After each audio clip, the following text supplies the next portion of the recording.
This is your News Source Evening Bulletin for today, Thursday, the 5th day of November in the year 2020. I'm Gordon Mosley. Here's what we're tracking tonight. A major drug bust on a container ship that has been described as the largest ever overseas drug bust in the world has been traced to Guyana. The cocaine that was found in a container with scrap metal at the Belgian port of Antwerp carried a weight of 11.5 tons, according to Belgian law enforcement.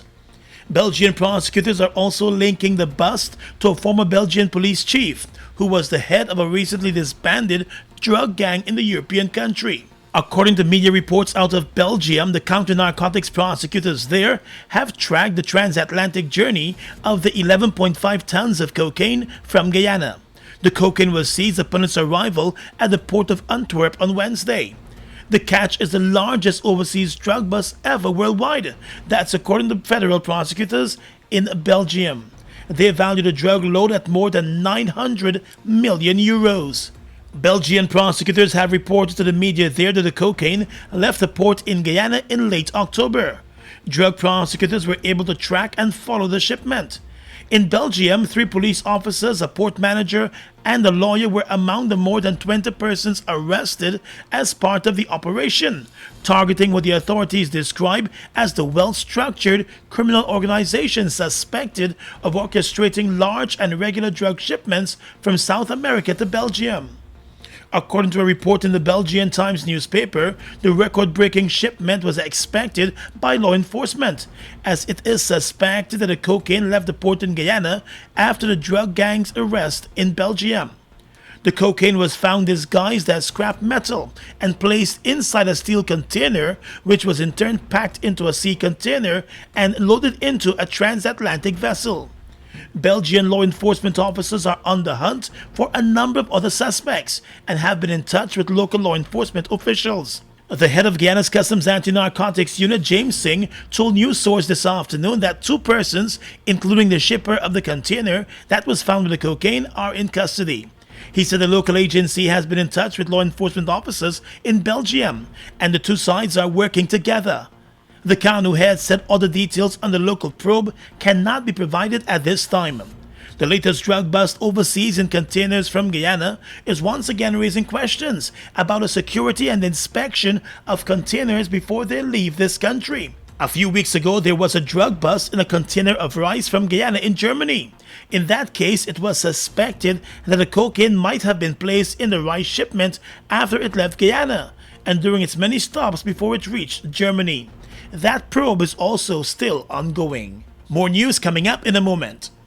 Guyana, we've been through it all. But as a people we have weathered every storm And risen to every challenge. Because it is the people of Guyana that gives it its strength. All the people, regardless of race, class, or religion. We are one people, one strength. And now is our time.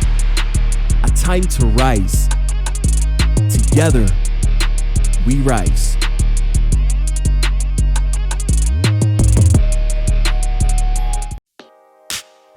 Mobile Special and all other mobile lubricants are distributed by Sol Guyana Inc. Mobile Special and all other mobile lubricants are distributed by Sol Guyana Inc. Ravinas and Water Street and Anans and Regent Street just received a new shipment of leatherette in over 16 colors. Leatherette can be used in a wide variety of applications, including covering speedboat seats, cargo, and keeping commuters dry. Ideal for minibus and car seats, leatherette can be custom made to your seating requirements. Leatherette is easy to clean and sanitize and a better choice during the COVID pandemic. For fast and comfortable shopping, visit us to get the best prices in town. Ravinas and Water Street and Anans and Regent Street.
For all the Zoom hashouts and recipe tryouts, the world changed, and we were right there, standing with you, always near, getting closer in so many ways, laughing together as we face these days. And because we are Caribbean, we've got a special insight that tells us there's no need to worry, world. We'll be all right. Mobil Special and all other Mobil lubricants are distributed by Salt Guyana Inc. Mobil Special and all other Mobil lubricants are distributed by Salt Guyana Inc. Welcome back. For the second straight day today, more than 50 new cases of coronavirus have been recorded in Guyana. The Ministry of Health today reported that there were 69 new cases of the disease in the country, as 11 persons remained in the coronavirus intensive care unit. A 54-year-old man from Region 4 and a 74-year-old woman from Ablissa on the Linden-Suzdijk Highway also became the country's latest COVID-19 related deaths, taking the death toll to 132. News source understands that the man was hospitalized with another ailment, but was tested positive for coronavirus after he exhibited signs of the virus. He passed away in the COVID ICU. The woman passed away at the Wisma Hospital in Linden. Other members of her family are also hospitalized with coronavirus. Meanwhile, of the 69 new cases of COVID-19 in the country, 52 are from Region 4. Almost half of the more than 4,000 coronavirus cases that have been recorded in the country are from Region 4. Despite an announced plan for increased enforcement, the region continues to see the most flouting of the coronavirus health regulations, with some bars, nightclubs, and drinking spots keeping their doors open into the night and early mornings, despite the curfew and restrictions. Well, the Ministry of Health is encouraging citizens to take extra precautions during the rainy season, especially because of the coronavirus pandemic, which continues to see rising numbers in Guyana. Health officials are advising persons in flood-prone areas to stay out of the flood waters as much as possible to guard themselves against contracting diseases which could include leptospirosis and various skin infections. Children should be kept out of the floodwaters completely, since they are at a higher risk of contracting the diseases. The Ministry of Health is also advising that there should be no swimming in flooded canals and trenches during the rainy season, as the water could also be contaminated. For those who must venture into floodwaters, it is important to wear protective gear after applying Vaseline or oil to your skin. The rainy season is also expected to see an increase in mosquitoes, according to the Health Ministry. Persons are being advised to safeguard themselves against mosquito bites, as those could lead to various diseases, including Zika, dengue, and chikungunya. The Health Ministry is also reminding that water to be used for cooking, drinking, and bathing purposes must be kept safe and should be treated with chlorine bleach. The National Hydromet Office has announced that November is expected to see lots of rainfall as the rainy season has started. Yesterday, there was widespread flooding in several parts of the city and along the east coast of the Marara and other areas following several hours of persistent rainfall.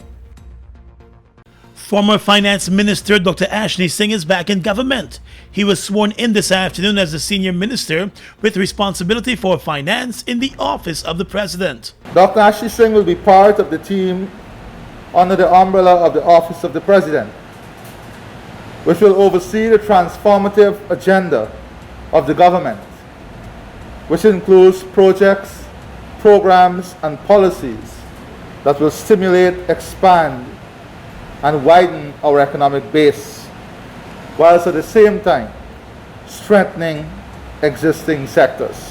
The Ministry of Finance portfolio will remain under the office of the president, with both the president and the vice president also holding on to some responsibilities for the financial sector. Almost all cabinet members were in attendance for this afternoon's swearing in at the president's office. Dr. Singh served as finance minister under the previous PP Civic government. Just after the PP Civic lost the elections in 2015, he left the country to take up a job with an international financial institution. However, he was forced to return to Guyana to face several charges of misconduct in public office. Those charges are still before the courts. It is now likely that steps will be taken to discontinue those charges. In the courts, Magistrate Rondell Weaver has announced that she will make a ruling on the 3rd of December on whether to accept the no-case submission put forward by retired GDF Chief of Staff Gary Best in the causing death trial. Best is on trial for causing the death of national cyclist Jude Bentley in a road accident earlier this year. His attorney Nigel Hughes wants the court to throw out the case. However, the prosecution believes that it has made out its case and the accused ought to be called upon to lead a defense. Best, who is also former presidential advisor, has pleaded not guilty to the charge. He's accused of driving his motor vehicle in a manner that was dangerous to the public and which caused the death of the cyclist. The accident took place in the early morning hours of the 8th of February, while Best was reportedly heading home and the cyclist was on a practice ride. Best is facing separate charges in relation to driving under the influence of alcohol. He has also pleaded not guilty in that case, and that trial is also ongoing.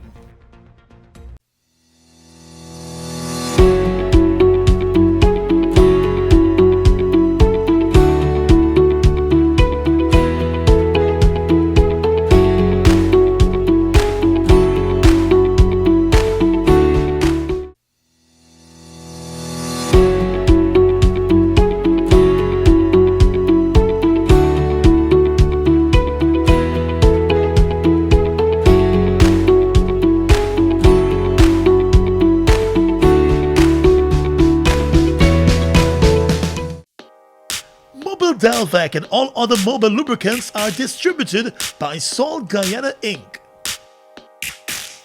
Mobile Delvac and all other mobile lubricants are distributed by Salt Guyana Inc.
We are legions of men standing strong, but never too proud to stoop and help someone. We must send a clear signal to all. Do right, walk in upright ways, knowing that's what being a man is all about. And ever aware that things will only get worse when good men do nothing. Stand strong, be the one to live right. Been through it all. But as a people we have Weathered every storm. And risen to every challenge. Because it is the people of Guyana That gives it its strength. All the people, regardless of race, class, or religion. We are one people, one strength. And now is our time. A time to rise. Together, we rise.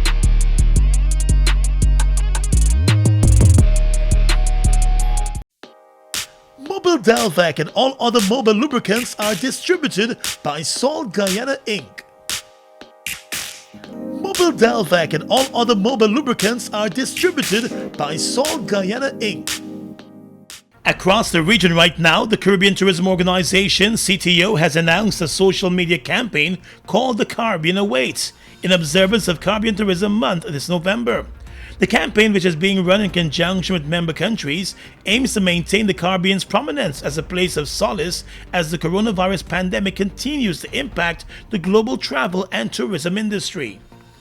The theme complements the region's success in generally containing the spread of COVID-19, which has taken a major toll on tourism along with other sectors of the economies. That's according to the Acting Secretary General of the CTO, Neil Walters. He said the resilience of the Caribbean is shown by the progress that the countries have made towards a resumption of tourism activity. Currently, about 25 Caribbean countries have reopened their borders to commercial travel, either fully or partially, and others are putting the systems in place to welcome visitors. The polls are now closed in St. Vincent and the Grenadines, and the counting of ballots has now started in the country's elections. Prime Minister Dr. Ralph Gonsalves is seeking a fifth consecutive term of office for his Unity Labour Party. The main opposition, New Democratic Party, is contesting the elections under its new political leader, Attorney at Law Dr. Goodwin Friday. The small St. Vincent and Grenadines Green Party, led by economist Ivan O'Neill, is fielding 2 candidates, and there is 1 independent candidate. There are 15 seats at stake in the elections. The ULP won the last elections back in December of 2015 by 8 seats to 7, the same margin as the previous poll in 2010. And finally tonight, international news. WhatsApp is introducing a disappearing messages option that will erase chats from the phone of both the sender and recipient after 7 days. The Facebook-owned app, which has 2 billion users worldwide, said the setting would help keep chats private. But it said recipients would still be able to screenshot or forward any messages, photos, or videos that they wanted to keep. The option will appear for WhatsApp users by the end of November. In the blog, the company said messages could be set to expire after 7 days to offer peace of mind that conversations aren't permanent, while remaining practical so you don't forget what you were chatting about. In April 2019, Facebook Chief Executive Mark Zuckerberg pledged to make several changes to the social media network to offer users more privacy. And that's your News Source Evening Bulletin for tonight. I'm Gordon Mosley reporting.